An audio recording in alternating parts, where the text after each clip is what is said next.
that is going to be 20. And your power play multiplier is 3. Let's take a look at tonight's winning numbers. Remember, there are multiple ways to win. Good luck, everyone. We'll see you back here on Saturday night. Live from Augusta, we're watching News 1226 at 11. Nearly 200 new jobs could be on the way to Aiken County by the end of this year. We hear from the Columbia Vehicle Group in a moment about its more than $12 million investment. Good evening. I'm Courtney Hicks. Welcome in. And as we take a look outside at our flags, they were whipping in the wind all day into the evening. And now we're also looking at a chilly start to the day tomorrow. Let's bring in First Alert meteorologist Mikhail Hanna-Hardy with all of the details. Still pretty windy out there, Mikhail. As you can see, the flags, they're getting a workout in for tonight. We're looking at this front pushing off the East Coast, high pressure. All right, Mikhail, sounds good. We'll stand by. 180 jobs are coming to Aiken County thanks to the Columbia Vehicle Group. The electric car maker's first South Carolina location is actually in Aiken County. The automotive group also received a tax incentive last year from the Aiken County Council. With construction already in progress, what are the next steps to bring these jobs to the county? With that, let's bring in your Kennedy Payne here in studio. And you had a chance, Kennedy, to check in on the progress with Columbia Vehicle Group. And what did you find out today?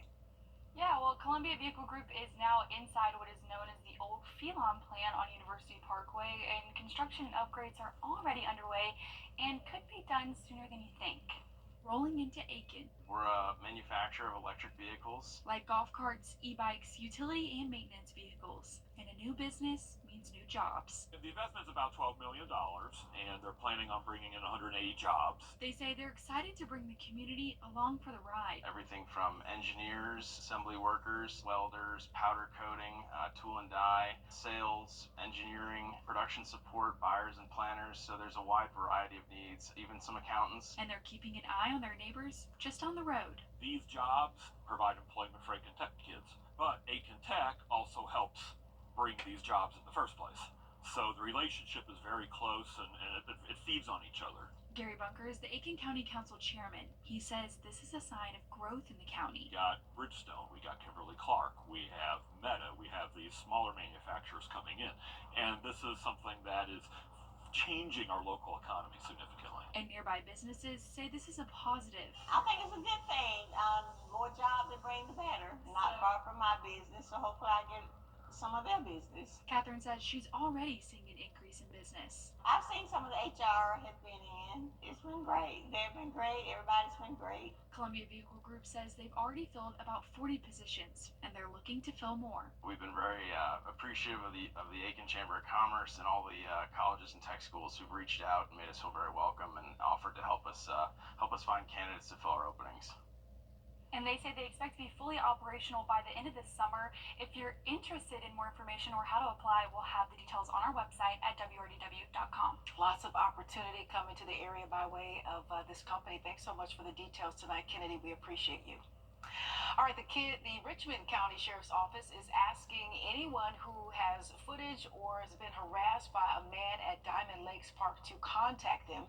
Officials say 31-year-old Tyrone Gaynor was arrested today after social media reports led sheriffs to increase patrols around Diamond Lakes. He was arrested on site and charged with misdemeanor stalking. And bond was set this afternoon for Rachel Waters, a woman charged with the murder in connection to the death of her mother in Columbia County. Court records claim Waters, quote, unlawfully caused the death of Marsha Foster by administering a lethal dose of morphine. Bond was set at $200,000 today, and she was ordered to surrender her passport. Her defense claimed if Waters killed her mother, it was out of mercy and not malice. Waters denies killing her mother, and prosecutors said Waters' elderly mother was dying and in immense pain. The state did not fight a bond at today's hearing. And the Richmond County Sheriff's Office says it is searching for an armed and dangerous man wanted for aggravated assault. Deputies are searching for 31-year-old Andrew Wilson in connection to an assault at a home on Kingsgate Drive. Wilson is known to frequent that area. Anyone with information about Wilson, please call the Richmond County Sheriff's Office. And the search for a missing camper is underway in Pickens County. 52-year-old Stephanie Womack was reported missing Monday afternoon after her husband returned from a supply run and could not find her. Crews are searching an area within a 2-mile radius of where she was last seen. The tough terrain at Table Rock State Park is impacting the search. This is very mountainous. There are a lot of places that we just can't get to because there are sheer drop-offs and things of that nature. Yesterday we had the sled helicopter here working with us, as well as 4 drone teams. Today's wind gusts grounded helicopters and drones, leaving only canines and ground crews able to search. A missing Atlanta boy was recently found 7 years later in Colorado. Now, police have released the body cam footage of when they realized they found a suspect related to this case. What we need to do is figure out what kid is missing. Oh, well, we gotta run the kid yet. No, we haven't. Douglas County deputies found a suspect as they responded to a trespassing call, which turned out to be related to the kidnapping of the now 40-year-old Rabia Khalid. The boy's non-custodial parent took him from Atlanta back in November of 2017. Their work led them to a shocking discovery that one of the suspects, Rabia Khalid, was actually a fugitive wanted for kidnapping. Khalid and that other man that you saw there were arrested and charged with kidnapping, forgery, and other charges.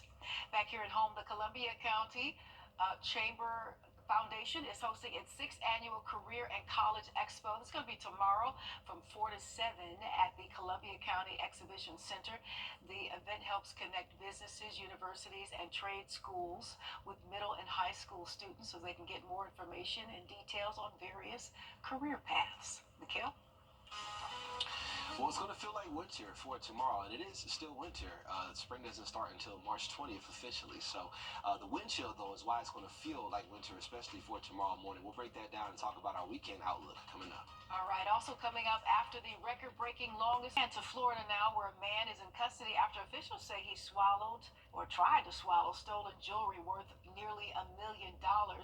Officials were called to a Tiffany & Company store on a robbery call. Reports say the man entered the store and asked about diamond earrings and rings. Then he was taken to a private room where there he grabbed the items and ran to the parking lot where police say he swallowed the jewelry. He is now charged with robbery and grand theft. And as we head to break, here's a live look at Minneapolis and, of course, your winning lottery numbers. We'll be right back.